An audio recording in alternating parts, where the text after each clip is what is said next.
ประชาชนบ้านน้องบกใหญ่กลุ่ม2เมืองบะเจียงเจริญสุขต้อนรับผู้สมัครเลือกตั้งสมาชิกสภาแห่งชาติสุดที่10เขตเลือกตั้งที่15แขวงจำปาสักที่ลงโฆษณาหาเสียงในตอนเช้าของวันที่7กุมภาพันธ์2026นี้ผู้รับสมัครเลือกตั้งสมาชิกสภาแห่งชาติสุดที่10ประจำเขตเลือกตั้งที่15แขวงจำปาสักขณะที่1จำนวน10ฐานยิ่ง2ฐานได้ลงโฆษณาหาเสียงและเสนอตัวผู้มีสิทธิ์เลือกตั้งอยู่บ้านน้องบกใหญ่ขึ้นกับกลุ่ม2เมืองบาเจียงเจริญสุขแขวงจำปาสักซึ่งนำโดยทานแก้วรัตนะศรีหาวงศ์คณะประจำพรรคแขวงห้องประธานสภาประชาชนแขวงจำปาสักเป็นผู้สมัครเลือกตั้งนำเบอร์4ประจำเขตเลือกตั้งที่15แขวงจำปาสักพร้อมผู้รับสมัครสมาชิกสภาแห่งชาติโดยการต้อนรับของทานแสงสุริยากุวันทองห้องเลขาพรรคเมืองประธานกวดกาพรรคลาดเมืองทานคำสอนศรีดาวงศ์ห้องประธานคณะกรรมการปกครองเมืองบาเจียงเจริญสุขมีกรรมการป้องกันศาสตร์ป้องกันความสงบเมือง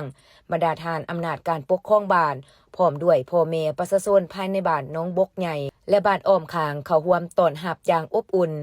ซึ่งในการลงพบปะอำนาจการปกครองบ้านและพ่อแม่ประชาชนอยู่4บ้านเพื่อโฆษณาหาเสียงในครั้งนี้บรรดาผู้สมัครเลือกตั้งแม่นได้แนะนำตนเองให้พนักงานและพ่อแม่ประชาชน4บ้านได้รับรู้และเข้าใจเป็นต้นแม่นระดับการศึกษาการเคลื่อนไหวเฮ็ดเวียกในแต่ละระยะผ่านมา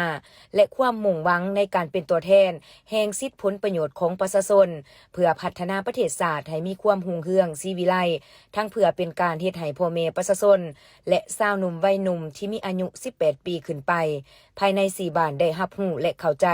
เกี่ยวกับความหมายความสำคัญของการเลือกตั้งสมาชิกสภาแห่งชาติทั้งเป็นการปลุกระดมให้ผู้ที่มีอายุ18ปีขึ้นไป